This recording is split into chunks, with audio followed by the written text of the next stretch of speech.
Buenas tardes, perdónenme la hora, pero tengo un contrato. Me quedé sin agua, no sirve la bomba que sube el agua al tinaco. Y entonces, pues tenemos un relajo aquí subiendo cubetas. Entonces dije, voy rápido a subir una cubeta de agua para tener aquí arriba.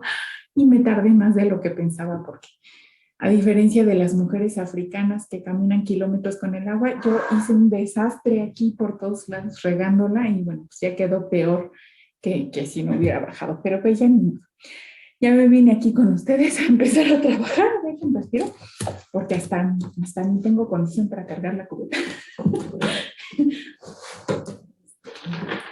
Pero bueno, nosotros vamos a darle aquí algo que es importante. Espérenme tantito. Recuerden que estamos en la valoración de las pruebas, ¿no? Y entonces estábamos hablando, pues primero de la etapa de fijación de la litis, ya quedamos claros ahí con ella, y luego nos fuimos a la etapa probatoria, y decíamos, no es que las pruebas nada más participen en esta etapa probatoria, ¿no? Porque en realidad lo que está en esta etapa probatoria, pues es la admisión y el desahogo de las pruebas, porque el ofrecimiento está en la etapa de fijación de la litis, porque está ahí en el escrito inicial y en la contestación, y la valoración pues está, sí, claro, aquí en el desahogo, pero también está sobre todo en la etapa resolutiva, ¿no? Ahí adentro de la resolución. Pero, pues además de distinguir estas circunstancias, estas cuatro cosas en las que participan las pruebas, distinguíamos los tipos de prueba, ¿no? Y entonces decíamos documentales, periciales, testimoniales, los medios de prueba digitales y las confesionales. Creo que eran todas de las que hablábamos, pero no estoy segura de que ya hubieran mencionado ustedes todas y que hayamos explicado a qué se refiere cada una de ellas. Pero adentro de las documentales, sí, lo que sí hicimos es distinguir las que son documentales públicas y las documentales privadas. Y también nos quedaba, creo, pendiente un concepto que son las pruebas supervenientes que están ahí señaladas y que son muy importantes porque eso implica justamente que el recurso de revocación sea un recurso de litis abierta, ¿no? O sea, que todo el tiempo se pueden recibir. Pero, ¿cuáles son estas? Entonces, pues según yo, en eso nos quedábamos, ¿no? Y entonces, pues ustedes díganme, desdíganme, coméntenme algo que quieran compartir con los demás, que a ustedes les parezca que es relevante, o pues planteen lo que ustedes tengan y que pues vean que aquí todavía no hemos mencionado o que ustedes encontraron y que ven que aquí nos hace falta, ¿no? Entonces, bueno, pues para eso les dejo la palabra a ustedes y déjenme ir abriendo la lista. Y entonces vamos primero con Gerardo y luego con Isabel.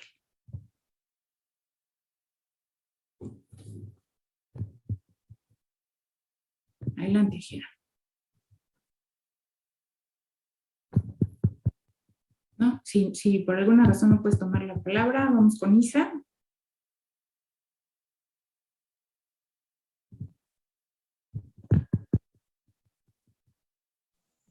Profesora, ¿me escucha? Sí, ya te escuchamos. Yo tenía una pregunta, es sobre las pruebas periciales. ¿En qué consisten las pruebas periciales? Okay. Ahorita lo retomamos, porque a lo mejor no lo dije ayer, ¿no? Es 24, déjeme anotarlo. Y también estabas tú, Isabel. Si quiere explíquele, porque yo sigo con la siguiente etapa. Lo que encontré fue sobre la etapa resolutiva. Entonces, Ok, bueno, entonces detengamos un momento en estas pruebas periciales que en realidad lo que son es documentos también, porque son dictámenes, pero son dictámenes técnicos de expertos científicos en una rama de la ciencia que emiten su opinión objetiva o más objetiva que las de los demás en relación con un específico hecho controvertido, ¿no? Entonces, por ejemplo, que no, pues yo no estoy de acuerdo con el valor que le determinaron a mi inmueble, ¿no? O yo no estoy de acuerdo con el mantenimiento que le dieron a lo que embargaron, o yo no estoy de acuerdo con estos asientos contables que han señalado como ingresos que no lo son, ¿no? Entonces, para eso necesitamos un experto científico. Por ejemplo, en el caso de el valor que le dieron a esas mercancías, pues a lo mejor un anticuario, o en el caso de estos asientos que les digo, pues un contador, o en el caso de, por ejemplo, los trazos de la firma, como en los que veíamos en el incidente de falsedad de documentos, ahí en la resolución del recurso del juicio de nulidad que ustedes leyeron en la actividad anterior, ya ven que ahí está planteado un incidente que es como un mini juicio que se resolvió inclinándose por si considerar válida la firma que estaba en el escrito inicial de demanda, ¿no? Y eso se hizo a partir de una prueba pericial, una pericial en grafoscopía y grafología, ¿no? O sea, esta que mide la profundidad, la longitud, la forma de los trazos y que los hace coincidir con los rasgos de personalidad de una persona. Por ejemplo, un gordo no escribe, los gordos no escribimos igual que los flacos, ¿no? Ni los hombres escribimos igual que las mujeres por la forma en la que tomamos el apuntador. Entonces, estos rasgos grafológicos le permiten a esos expertos científicos grafólogos identificar si una firma autógrafa es o no de una persona, o por lo menos tener mayores indicios, más ciertos y más científicos que a todos los demás, ¿no? Entonces, estas pruebas periciales pues son estos dictámenes técnicos que nos ofrecen científicos expertos en relación con un hecho controvertido, ¿no? Eso es lo que son las pruebas periciales. Y también estos dictámenes tienen su propio valor probatorio, ¿no? O sea, prueban mejor que algunas otras pruebas, pero prueban peor que estas pruebas principalísimas de las que hablamos ayer, que son los documentos, ¿no? Bueno, y eso respecto a las periciales. ¿Sí? ¿Me cachas, Jera? Sí, profesora, gracias. Ok. Y luego Isa, que nos quiere hablar de la etapa resolutiva. Espérame tantito, Isa, ahorita lo retomo contigo. Y vamos con Arturo. Sí, bueno, yo quería hablar acerca de de las pruebas supervenientes. Y bueno, como concepto tengo que son las pruebas ofrecidas fuera de los plazos legales y que no se deben de tomar en cuenta para resolver. Y también tienen unas pequeñas excepciones. Y bueno, yo también algunas características que encontré es que normalmente se presentan en las últimas audiencias y que el promovente de estas pruebas deberán acreditar ante el juez, en este caso, con suficiente razón el no haber tenido acceso a conocimiento de dichas pruebas, así como su relevancia para lo debatido. Ok, por ejemplo, si estuviéramos en un amparo que es de litis cerrada, sí, efectivamente hay pruebas supervenientes que no se deben tomar en cuenta para resolver. Pero como estamos en un recurso de revocación e incluso en el amparo hay pruebas supervenientes que sí se pueden tomar en cuenta para resolver. Pero en el caso del recurso de revocación, que es de litis abierta, lo cual significa que siempre se pueden expresar otros agravios, aunque no todos se tomen en cuenta, pero siempre se pueden presentar otras pruebas. Eso significa que es de litis abierta. Las pruebas supervenientes que se puedan presentar siempre se van a valorar a la hora de emitir la resolución, aun y cuando esas pruebas supervenientes se hayan presentado después del desahogo de todas las otras pruebas, siempre y cuando esa presentación de esas pruebas supervenientes se dé antes de la etapa resolutiva, ¿no? O sea, antes de que se cierre el periodo para presentar alegatos. Entonces, si se presentan así, en cualquier momento antes de la presentación de los alegatos, sí se deben de tomar en cuenta para valorar, ¿no? Y entonces estas pruebas supervenientes, creo que les platicaba ayer de este asunto en el que yo no encontraba una escritura que acreditaba la propiedad de un inmueble que eran las oficinas de una inmobiliaria, y la fui a encontrar ahí anexa al acta constitutiva de esa empresa, ¿no? Pero mientras tanto, pues el recurso de revocación iba caminando, y esa acta que encontré ya está mucho después, ya casi hasta el final del recurso de hecho, pues la exhibí como una prueba superveniente que, aunque estaba en mi poder, no tenía acceso a ella, la exhibí y pues, tuvo que ser valorada, ¿no? Tuvo que ser desahogada y tuvo que ser valorada. Entonces, estas pruebas supervenientes, sí hay procesos en los que ya no se toman en cuenta, o sea, es lo que ofreciste en el periodo probatorio y ya, como en los juicios ejecutivos mercantiles, ¿no? O como en los juicios mercantiles en general, que son de litis cerrada, no, es lo que ofreciste en la etapa probatoria y ya, no hay pruebas supervenientes. Pero hay otros procesos, como en materia penal o en materia familiar o en materia tributaria, donde sí se admiten las pruebas supervenientes, ¿no? Particularmente en el recurso de revocación se admiten todas, todo el tiempo, porque tenemos una litis abierta, o sea, puede haber más acciones y puede haber más excepciones, ¿no? Y ya. ¿Algo más, Arturo? No, nada más eso. Ok. Luis Alberto. Sí, bueno, más que nada yo tenía una duda. Ve que comentaba lo de las pruebas periciales de grafología.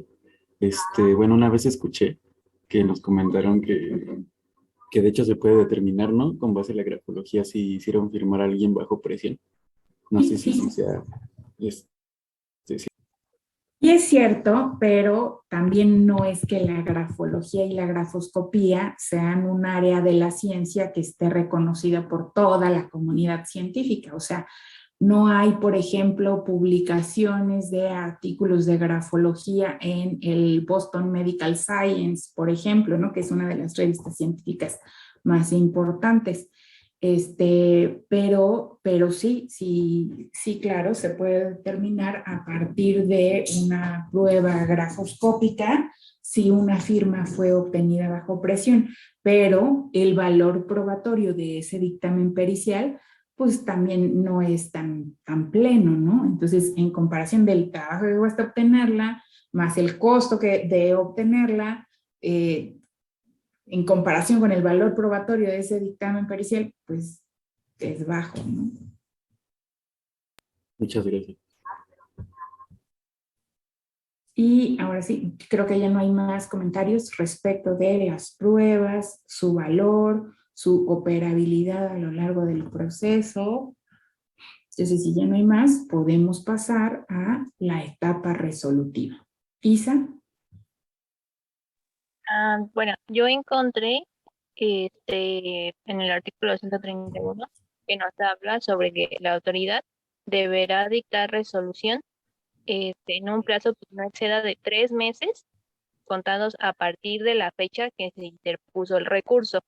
Uh-huh. Y también, siguiendo leyendo los demás artículos, criterios buenos es que, como ya lo habíamos hablado, en las resoluciones hay varios sentidos.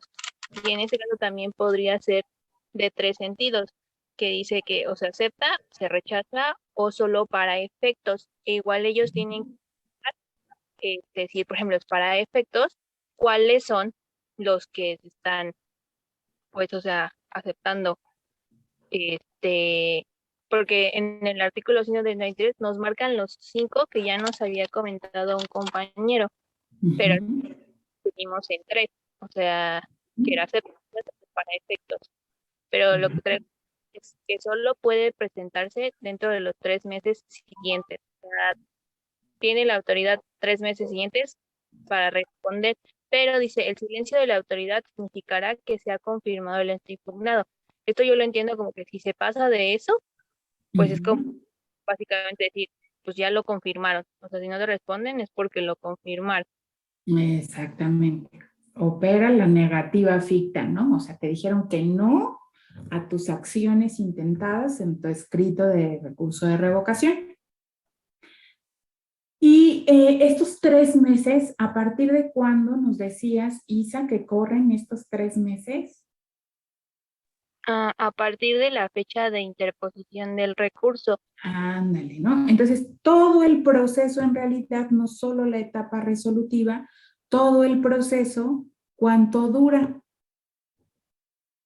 Pues 3 meses. 3 meses, ¿no? Entonces, por eso es que aplicamos supletoriamente el Código de Procedimientos Civiles Federal y nos vamos al plazo genérico para cada una de las diligencias que no tiene un plazo establecido ahí en el Código Fiscal, nos vamos al plazo genérico de 3 días. Entonces, por ejemplo, para la interposición del recurso, sí hay un plazo específico ahí en la ley. ¿Cuál es ese plazo específico? No solo tú, Isa, sino todos. ¿Cuál es el plazo específico para la interposición del recurso? 30 días después de que surja efecto la notificación. 30 días es el plazo genérico, pero también hay excepciones, ¿no? Por lo menos hay 2 excepciones. ¿Cuáles son esas 2 excepciones que hay? Una, cuando está el procedimiento administrativo de ejecución y cuando ya salió a remate, ¿no? Y otra excepción para unas personas específicas que va no en función de lo que haya en el procedimiento administrativo de ejecución, sino de quienes participan en ese procedimiento administrativo de ejecución. ¿Cuáles son esas 2 excepciones a los 30 días? ¿Alguien que las haya encontrado? ¿Nadie? ¿No leyeron? Bueno, una es adentro de este procedimiento administrativo de ejecución cuando los bienes ya han entrado a remate. Y otra, ahorita os doy la palabra. Y otra para los terceros que están reclamando respecto de este procedimiento administrativo de ejecución cuando se ha trabado un embargo en sus bienes, en los de los terceros. Ahora sí, Mauricio.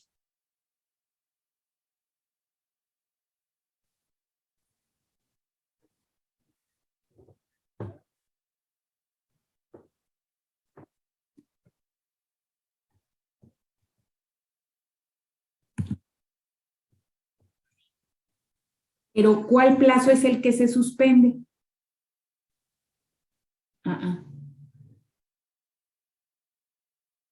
El de los 3 meses es el que se suspende.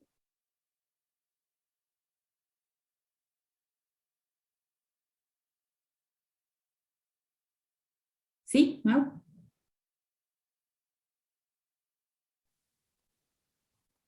A ver.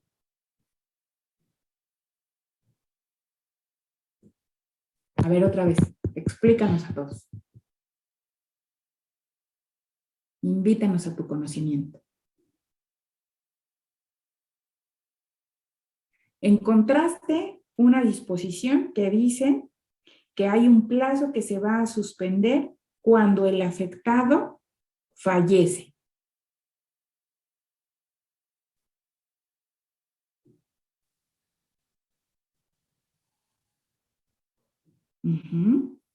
¿Y qué dice?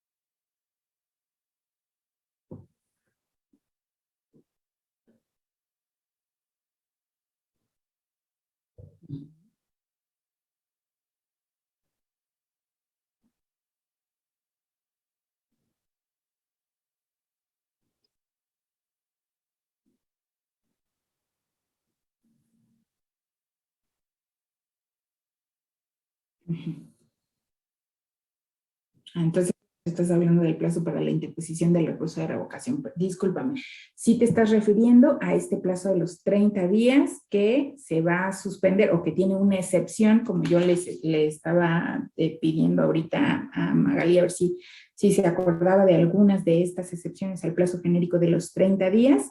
Eso también es una excepción, tienes razón, cuando ha fallecido el afectado, cuando ha fallecido el contribuyente requerido y todavía no se ha nombrado un representante, sea un albacea o sea un heredero o sea un representante para efectos fiscales, ¿no? Esa es otra posibilidad. Y la otra posibilidad que tú encontraste, que no habíamos mencionado aquí, es esa que tiene que ver con que primero se deben resolver controversias de interpretación de tratados para evitar la doble tributación, ¿no?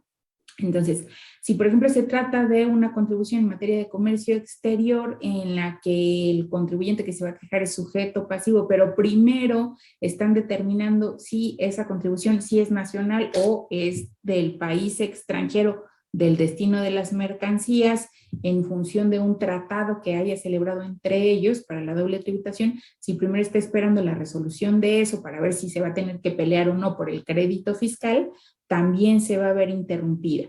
Pero los plazos que no son genéricos a los que yo me refería son estos plazos que también están señalados ahí por el 121 en el 127 respecto de el recurso de revocación que se puede interponer por el inicio del remate adentro del procedimiento administrativo de ejecución. Es decir, cuando sale la convocatoria a remate con tus bienes y tú no te has enterado previamente de que hay créditos fiscales pendientes o que pensabas que había sucedido con ellos otra cosa, el plazo no es de 30 días, sino que nos vamos a 10 días, ¿no? Es decir, no está suspendido el plazo, sino por el contrario, se acorta a 10 días cuando ya inició el procedimiento administrativo de ejecución. Y la otra excepción, que no es que nos den 30 o 10 días o que se suspende ese plazo de 30 días, sino que lo deja abierto para que en cualquier momento, cuando se entera la persona, ¿no? Y ese es el plazo que tienen los terceros que no tienen un interés jurídico legítimo respecto de los créditos fiscales que dieron origen a esos daños y que fueron, ahora sí que víctimas adentro del procedimiento administrativo de ejecución porque se señalaron sus bienes para garantizar créditos fiscales, ¿no? Por ejemplo, que fue un ejecutor y que vio unos vehículos ahí estacionados y que señaló esos vehículos como embargados y que a lo mejor hasta se los llevó porque designó como depositario un almacén general de depósito y resulta que esos vehículos no son del contribuyente ni de nadie relacionado con él, sino de una persona que se los había dejado ahí encargados o que vio un predio baldío y que ahí los estacionó, ¿no? Entonces, esas personas que no tenían un interés jurídico legítimo y por lo tanto no tenían manera de enterarse de ese procedimiento administrativo de ejecución o que sucedió algo respecto de créditos fiscales de una persona ajena a ellos, esos terceros no tienen plazo, o sea, no tienen ni 30 días, ni 10 días, ni menos, ni más, sino que en cualquier tiempo en el que se enteren, pueden presentar su recurso de revocación, pueden presentar su medio de defensa, siempre y cuando no exceda este plazo en el que esos bienes ya fueron rematados, porque si ya fueron rematados, ya ni aunque interpongan su recurso de revocación, pues simplemente ya hay unos terceros que ya son dueños de esos bienes, y entonces tendrá que actuar de otra forma, pero ya no en un recurso de revocación. ¿Y qué otra cosa me faltó señalar respecto de esta etapa resolutiva?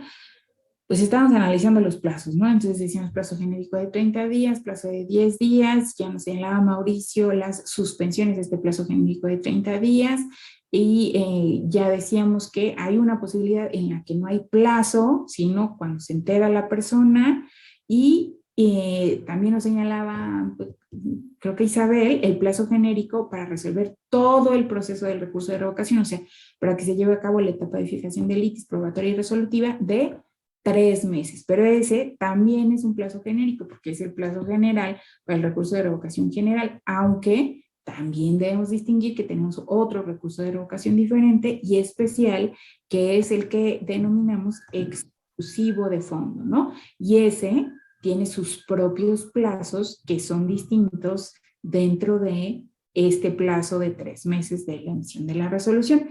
Ese plazo es diferente en el exclusivo de fondo, ¿no? Pero no solo el plazo, sino también algunas otras características, a ver si ahorita alguien nos las puede mencionar. Y pues creo que ya, eso es todo lo que nos habían mencionado en esta etapa resolutiva. Ok, ¿alguien más quiere tomar la palabra? Isabel, ¿tienes alguna pregunta o algo más que nos quieras agregar? ¿O es tu mano de hace rato? No, sí. Hablando de plazos, decía de lo que le había dicho que la autoridad pues da la resolución cuando sea para efectos, me corrige porque como que medio le entendí. Dice que en la resolución indicará el monto correspondiente al crédito fiscal, ¿no? Pero dice que en dicha también resolución deberá señalarse los plazos en los que se pueda imponer un juicio contencioso administrativo. Y lo que y decía que es aquel juicio que se promueve ante el Tribunal Federal de Justicia Administrativa en contra de resoluciones definitivas. Pero si en la resolución no se dicta el plazo, el contribuyente tendrá el doble del plazo que se establece en las resoluciones generales. O sea, yo creo que serían entonces 6 meses. ¿O cuánto sería? Porque no entiendo a qué plazo se refiere para decir el doble. No, a ver, como un requisito de la resolución, como un requisito concretamente de los puntos resolutivos de la resolución, dice ahí que tiene que tener en cumplimiento del derecho de todos los contribuyentes una información que la administración jurídica le proporciona a ese recurrente de que tiene otro medio de defensa a su disposición, que es el juicio de nulidad. Pero eso, ustedes como son expertos, ya lo sabían, ¿no? Que después del recurso de revocación puede seguir el juicio de nulidad. Sin embargo, no todos los contribuyentes y no todos los recurrentes y no todos los contadores están suficientemente informados de eso, ¿no? De que después del recurso de revocación tengo la oportunidad de ir al juicio de nulidad. Entonces, para que se cumpla con este derecho de los contribuyentes de estar informados, la PRODECON y la Suprema Corte determinaron en sus lineamientos generales y en sus jurisprudencias que en todas las resoluciones de los recursos de revocación le pusieran que puedes ir al juicio de nulidad. Si esto la administración jurídica no lo pone ahí en una parte de su resolución y se lo hace saber de manera clara a ese recurrente, si no lo pone, entonces en lugar de contar con el plazo genérico para presentar el juicio de nulidad, que de cuántos días es, igual que para el recurso de revocación, de 30 días, en lugar de tener 30 días para ir al juicio de nulidad, va a tener el doble. ¿Cuál plazo va a tener si en la resolución del recurso de revocación no indica que puede ir al juicio de nulidad? Va a tener 60 días, ¿no? A eso se refiere. O sea, a ese informe, a ese derecho que tienen los contribuyentes de estar informado de que después del recurso de revocación puede seguir el juicio de nulidad. La duplicidad del plazo es en ese sentido, ¿no? De que sí se cumpla, así como en las facultades de comprobación se tiene que cumplir el entregarle la carta de derechos al contribuyente, en el recurso de revocación se tiene que cumplir informarle que tiene otros medios de defensa a su alcance, ¿no? No le informan del amparo, pero sí le informan del juicio de nulidad. ¿Sí, Tamara? ¿Me cachas?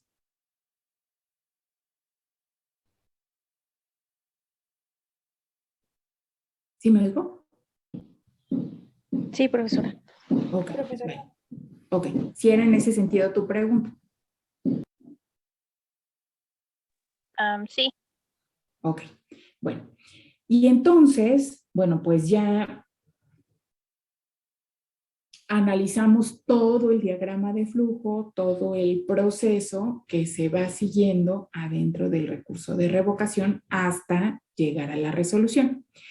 Y ya descubrimos los plazos principales con los que debemos contar adentro de este proceso del recurso de revocación. Entonces ya vimos que nos vamos a los 30 días, a los 3 días, que después no hay muchos plazos más que en relación con las pruebas supervenientes o en relación con las pruebas no exhibidas, que nos vamos a los 5 días o a los 15 días, y al plazo genérico para emitir la resolución, que en realidad no hay, ¿no? O sea, no hay un plazo específico para la etapa resolutiva, sino que ese plazo está dado para las 3 etapas en conjunto, ¿no?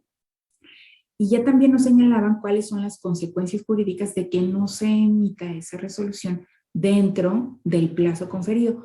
Pero ahí el Código Fiscal, pues nos ayuda en el sentido de decir, no, David, yo prefiero esperar la resolución del recurso de revocación, porque si no tendría que ir muy apresuradamente al juicio de nulidad, ¿no? Entonces, si yo no recibo una resolución de un recurso de revocación, pues tengo 2 posibilidades. Una, o me espero a que se emita la resolución aún y cuando haya excedido el plazo de los 3 meses, o lo tomo como una negativa ficta que implica que han confirmado en sus términos el acto de autoridad que yo estoy combatiendo, ¿no? Y qué otra cosa, déjenme ver nada más, creo que ya. Y ahora sí podemos distinguir entre los daños de fondo y los daños de forma, ¿no? Voy con, Tamara, ¿tienes algo más que decirnos? Y luego voy con Magali. Sí, bueno, yo había investigado, había encontrado que había una etapa que se le llama conclusiva o de alegatos. Y en esa, bueno, también se conocía como preconclusiva y decía que los alegatos podrían presentarse de forma oral o escrita y que si era de forma oral, se tenían que efectuar al término de las pruebas una vez que éstas ya se hayan desahogado. Y la escrita, los alegatos escritos, decía que tenías un plazo de 10 días a partir de que se da por concluida la recepción de las pruebas y que al término de estos 10 días se tendrían que citar para dictar una sentencia dentro de los 8 días siguientes. Ok, eso sí es cierto, pero en los procesos jurisdiccionales, dentro de esta teoría que yo les decía, esta teoría general del proceso, cuando está claramente definido cuándo se terminan de desahogar las pruebas y cuándo se abre un periodo para alegatos. Eso lo tenemos, por ejemplo, en el juicio de nulidad o en el amparo también, pero en el recurso de revocación no tenemos una etapa para alegar específicamente. Eso no significa que esté prohibido alegar o que no podamos hacerlo. Claro que podemos hacerlo. De hecho, es muy recomendable presentar los alegatos, porque los alegatos lo que son es nuestras conclusiones del desahogo de pruebas. Es decir, es como una especie de reafirmación, de reiteración de los agravios en función de lo que ya está ahí en el expediente del recurso de revocación con las pruebas desahogadas, pero no solo las pruebas que yo ofrecí, sino también las que ofreció la autoridad recurrida, ¿no? Entonces, estos alegatos que, pues a lo que nos llevan es justo a eso, ¿no? A la idea de alegar, pero no alegar como yo le digo a mi hijo, ¿no? Alegar a lo menso, sino alegar con razón, o sea, hacer esos razonamientos lógico-jurídicos concluyentes en función de los daños que tú estableciste o que tú expresaste y los daños que probaste, no solo con tus pruebas, sino con las pruebas de tu contraparte, ¿no? Entonces, claro, puedes hacerlo, pero en el recurso de revocación hay que ser muy cuidadosos de que no hay una etapa para presentar los alegatos ni una citación para presentar los alegatos, sino que tú los puedes dejar ahí en tu buzón tributario una vez que se han desahogado todas las pruebas, porque si tú te fijas tampoco hay una etapa resolutiva, ¿no? Tampoco dice 15 días antes de que se agoten los 3 meses ya no se va a recibir ningún documento o ninguna vista, ¿no? O sea, ningún escrito, ¿no? No dice eso. Ni siquiera dice cuándo empiezan a analizar el expediente, ¿no? No tiene un plazo. Entonces tenemos que ser cuidadosos de que sí se pueden presentar estos alegatos como conclusiones, pero no hay un plazo establecido para que los podamos presentar, sino que simplemente debemos hacerlo una vez que se ha terminado con el desahogo de todas las pruebas, ¿no? O sea, cuando ya se fijaron, mira, ofreciste esta pericial, pero no me la entregaste porque no se la pagaste a tu perito, o por la razón que sea, ofreciste esta pericial, pero no me la entregaste, pues ya no podemos desahogarla. Entonces, esa se desecha. Ofreciste esta testimonial que estaba en esta acta parcial, pero esos testigos que tú señalaste no son los que están en esa acta parcial, entonces pues tampoco se desahogó, ¿no? Ofreciste esta confesional de esta autoridad, pero esta autoridad no es la recurrida, entonces no es una confesional, pero sí la voy a tener por recibida como el informe de una autoridad o como una testimonial, ¿no? Y en ese sentido le voy a asignar un valor, o sea, no tendrá pleno valor probatorio, ¿no? Y entonces cuando se termina esa etapa del desahogo de las pruebas, ese análisis de las pruebas, de los capítulos de pruebas que ofrecieron las partes, entonces puedo presentar mis alegatos que son esas conclusiones, ¿no? Pero en los juicios normales sí, tenemos una etapa para alegar. En el recurso de revocación no la tenemos, pero no significa que está prohibido presentar esos alegatos. ¿Sí, Tamara? Sí, profesora, gracias. Magali. Sí, profesora. Bueno, yo tengo una duda respecto a lo de los 3 meses. Si por alguna razón el proceso requiere como un poco más de tiempo para poder dar la resolutiva, digamos, final, ¿se podría extender ese tiempo o en automático, digamos, tendría que dar la resolución, no sé, aunque sea en el último día, sin que se tengan como las pruebas o los argumentos necesarios para poder dar esa resolución? Que es un poco lo que mencionaba hace ratito y que también me confundí un poco con lo que nos traía Mau de la suspensión del plazo para la presentación del recurso, ¿no? También adentro de la tramitación del recurso de revocación, también adentro de estos 3 meses, hay periodos en los que se puede suspender, concretamente cuando el recurrente fallece o es declarado en ausencia, ¿no? Como desaparecido. En estos casos, también hay suspensión en la tramitación del proceso o cuando la autoridad recurrida lo solicita por una causa de fuerza mayor, ¿no? Entonces, por ejemplo, un estado de excepción o como ahora con la pandemia, ¿no? Si lo solicitara tendría que suspenderse ese proceso, aunque no lo solicitó porque pues, estos procesos son eminentemente digitales, ¿no? Escritos y digitales, entonces no necesitaban esas suspensiones, pero si fueran presenciales lo hubiera tenido que solicitar. Entonces, este plazo de los 3 meses puede suspenderse cuando suceden esas excepciones, como la muerte o la desaparición del recurrente. Pero genéricamente lo que les decía es que se tiene que resolver en el plazo de 3 meses, pero si no se resuelve en el plazo de 3 meses, es el recurrente el que puede tomar la decisión.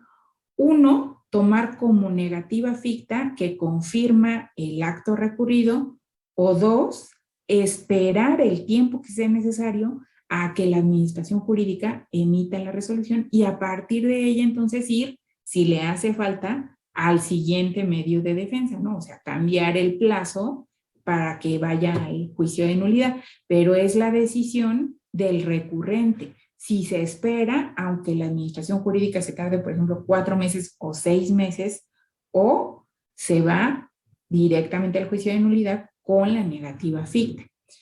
Yo lo que acostumbro regularmente es irme al juicio de nulidad con la negativa ficta e invariablemente me ha tocado que cuando comparece la administración jurídica, una vez que ha sido emplazada en el juicio de nulidad, mágicamente aparece la resolución al recurso de revocación y entonces tengo que plantear una ampliación a la demanda de nulidad porque ahora sí ya conozco el sentido de la resolución. Lo que sí nunca me ha pasado es que haya yo planteado el juicio de nulidad, aparezca la contestación de la autoridad y me hayan concedido lo que yo pedí en el recurso de revocación. Eso sí, sería muy feliz, pero nunca me ha pasado. Magali. Bueno, y en ese caso, si digamos el contribuyente opta por esperar la resolución de la autoridad, ¿afectaría con los plazos para poder presentar el juicio de nulidad? Afecta, por eso es que es muy riesgoso, ¿no? Porque si tú dices, bueno, me voy a esperar y te esperas un mes y de todos modos no te la dan, ya no puedes ir al juicio de nulidad con negativa ficta porque ya pasaron los 30 días. Ya a fuerza te vas a tener que esperar a que te den la resolución del recurso de revocación o ir al amparo indirecto para que te den la resolución del recurso de revocación y luego regresar al juicio de nulidad.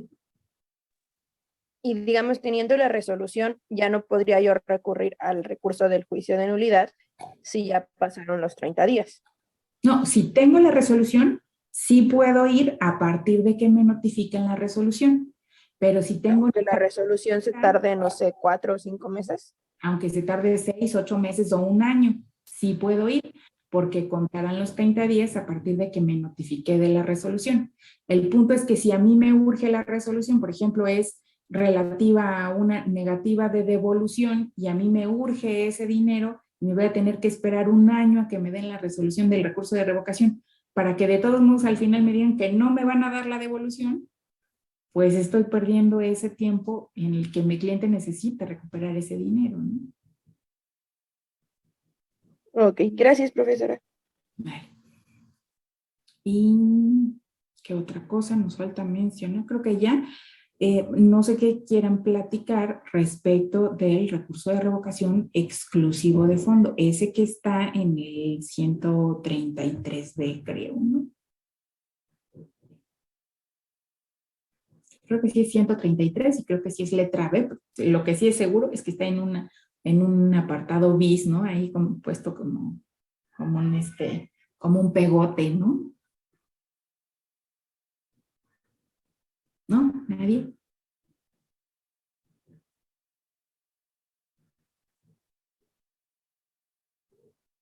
¿No? ¿Ya nada? Ok. Bueno, pues entonces hasta aquí hemos agotado las etapas procedimentales del recurso de revocación. Entonces ya vimos, bueno, en la etapa de fijación de la litis tenemos la presentación del recurso, la admisión, ahí también podemos tener prevenciones o requerimientos, dependiendo de las revisiones que nos haga la autoridad frente a la que presentamos el recurso de revocación. Luego tenemos que tener una contestación o un informe que rinda la autoridad recurrida.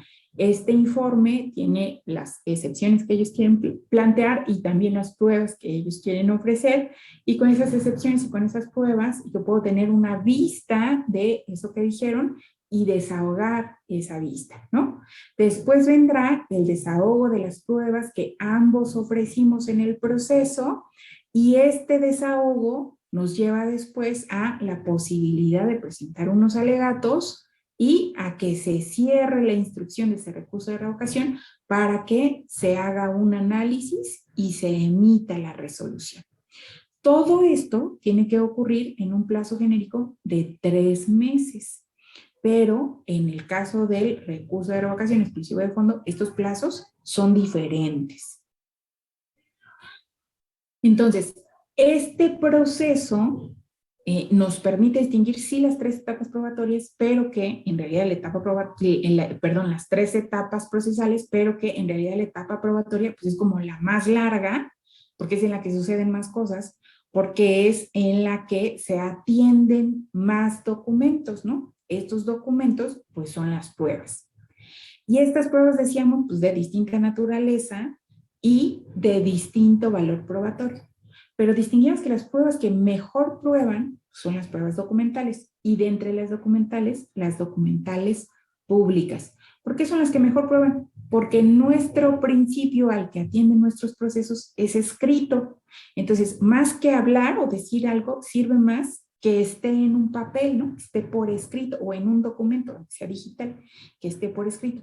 Y si ese documento lo emitieron autoridades, pues tiene pleno valor, o sea, esa es la verdad jurídica. No sé si se acuerdan de Peña Nieto cuando estaba lo de Ayotzinapa y que decía, no, pues la verdad legal, la verdad histórica, la verdad jurídica, la verdad objetiva, y se inventó un montón de verdades, ¿no? Bueno, la verdad legal, la verdad jurídica, lo que para los jueces es la verdad objetiva, es esta verdad que está plasmada en los documentos públicos, ¿no? Por eso es que son los que tienen mayor valor probatorio. Pero las otras pruebas les dan a ellos indicios de que esto que está en los documentos públicos no es la verdad objetiva, sino que es diferente, ¿no? Entonces, la suma de estas pruebas hacen también un contrapeso de valor respecto de estas pruebas documentales. Por ejemplo, si le das en lugar de una escritura pública, o contrario a lo que dice una escritura pública, una pericial, una testimonial y una prueba de medios digitales, pues ya aprobarán más esas 3 pruebas en conjunto que lo que dice el documento público, ¿no? Pero esa valoración de las pruebas pues es individual y subjetiva, ¿no? Porque la hace cada juzgador para cada caso concreto y en cada caso es diferente ese valor probatorio porque cada circunstancia, cada narración de hechos es diferente, ¿no? Y pues ya. Y lo más nuevo pues es que la Suprema Corte ha determinado que los medios digitales, cuando están bien resguardados, no en materia tributaria, en otras materias, pero también aplica la materia tributaria, los medios digitales hacen también prueba plena, ¿no? Incluso, por ejemplo, en una marcha, ¿no? En la marcha feminista, que hubo un montón de problemas, no en la de este 8 de marzo, sino en las de los años pasados, que hubo un montón de problemas, había notarios que daban fe de que las feministas agredieron a los policías, por ejemplo, ¿no? Y luego había videos de que no era cierto, de que eran los policías los que habían agredido a las feministas. Entonces, hacía más probaba mejor el video que la fe del notario público que habían puesto ahí en las cámaras del C4, ¿no? Entonces, este pronunciamiento ya lo dijo la Corte y seguramente nos estará aplicando a nosotros también en nuestra materia tributaria, de tal manera que seguramente probará mejor una base de datos bien resguardada que una fe de un asentamiento, de una razón, de un visitador o de un notificador, ¿no? Magali. Otra pregunta, profesora. Sí. Para hacer el escrito inicial del recurso de revocación, ¿tiene como alguna estructura en específico, algún formato? ¿O se puede como redactar a cuestión de la persona que lo va a presentar? Sí, ¿no? Porque en términos del código es un escrito libre, de esos a los que se refiere el 18. Pero sí tiene un formato porque sí tiene partes, ¿no? Tiene partes porque está dentro de un proceso cuasi jurisdiccional y tiene partes porque tiene que cumplir con los requisitos del 18. Entonces, las partes pues, más o menos coinciden con la estructura de las resoluciones. Por ejemplo, un escrito inicial tiene un rubro que es un título claro que señala quién es el recurrente, quién es el recurrido y qué recurso estoy interponiendo, ¿no? Y frente a quién espero que se resuelva el juzgado.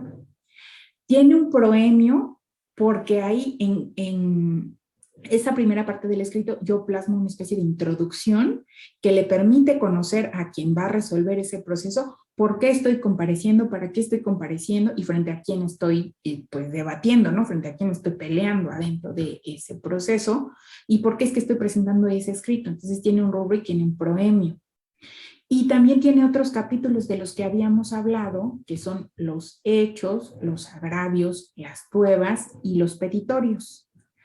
Y por último, tiene un protesto, una sección donde se asienta la firma electrónica y la protesta de que me estoy conduciendo con verdad y con legalidad, ¿no? O sea, juro solemnemente, como dicen los americanos, ¿no? Juro por Dios.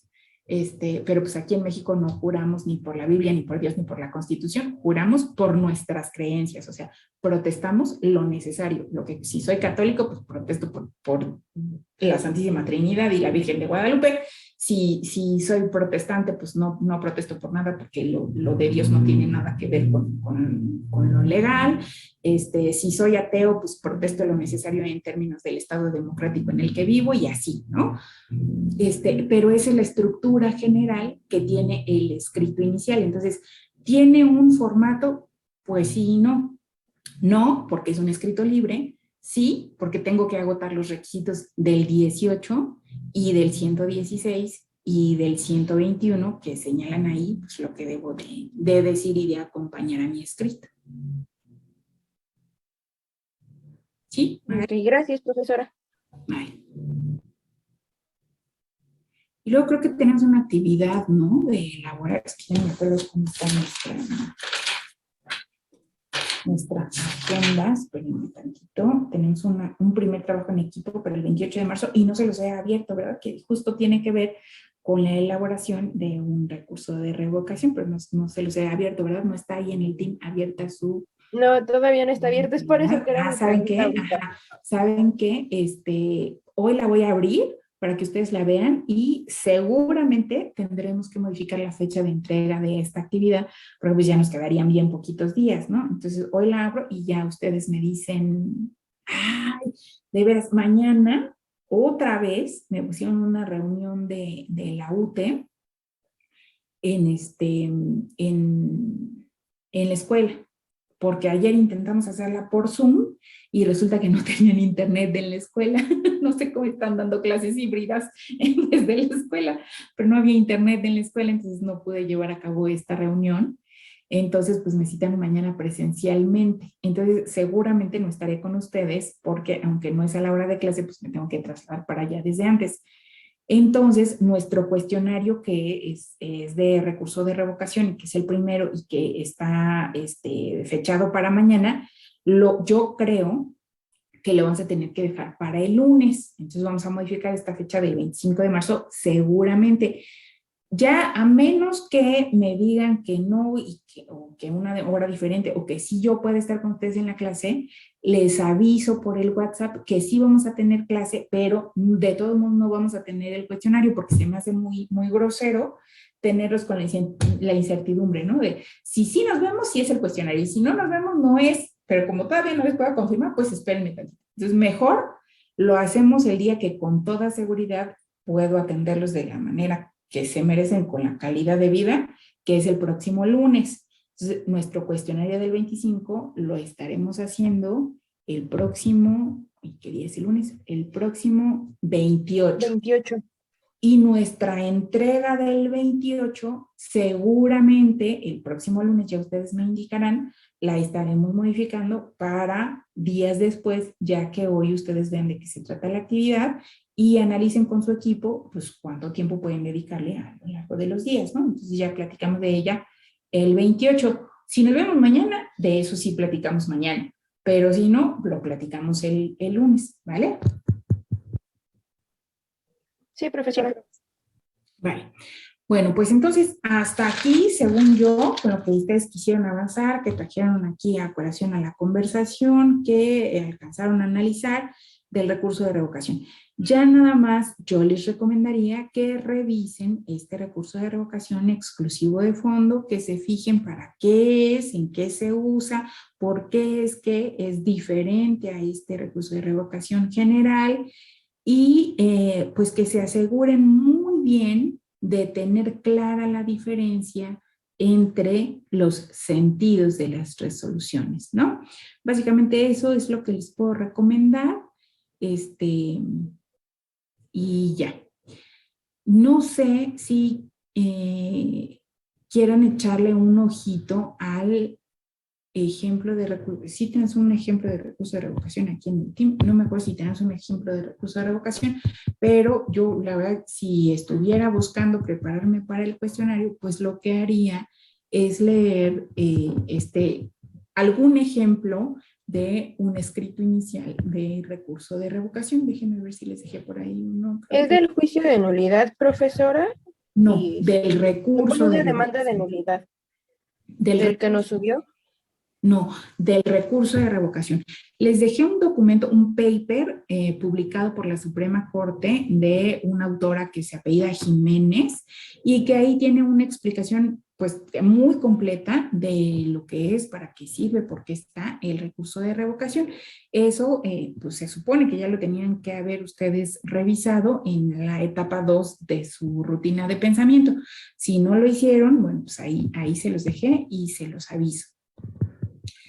Y lo que les preguntaba si ustedes leyeron es, no, aquí lo que les dejé es un documento de la actividad.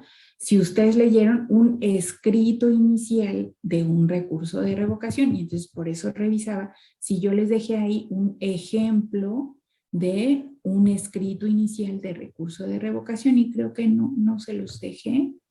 Presentación del escrito, principio de legalidad, de recurso de revocación. Y No, creo que no, profesora. no les dejé un escrito inicial, pero bueno, se los voy a dejar para que ustedes pues mañana también destinen su tiempo a revisar este escrito inicial del recurso de revocación y pues no tengan como esta incertidumbre de que, bueno, sí, ya entendí, pero en sí, ¿cómo es el escrito del recurso de revocación? Se los voy a preparar y se los dejo ahí. Se me hace que junto con un tutorial de cómo se sube al buzón tributario el recurso de revocación, ¿vale? Entonces, por hoy vamos a dejarlo hasta aquí. Mañana es altamente probable que no los vea. Si no los veo, les pido que revisen este escrito inicial del recurso de revocación y la actividad del 28 de recurso de revocación. Y si sí los veo mañana, pues aquí platicamos de esas dos cosas, tanto del escrito inicial como de la actividad, ¿vale? Sí, profesora. Y recuerden que el próximo lunes tendremos nuestro primer cuestionario. Entonces hay que estar estudiando recurso de revocación. Si no has completado tu rutina de pensamiento hasta el tercer paso, que es la contrastación de lo que decimos aquí, o sea, tus notas de clase con tus apuntes, pues mañana tienes chance de hacerlo, ¿no? Vale, entonces nos vemos el lunes, yo creo, pero al ratito les confirmo. Gracias, Sí, profesor. profesora. Gracias. A usted.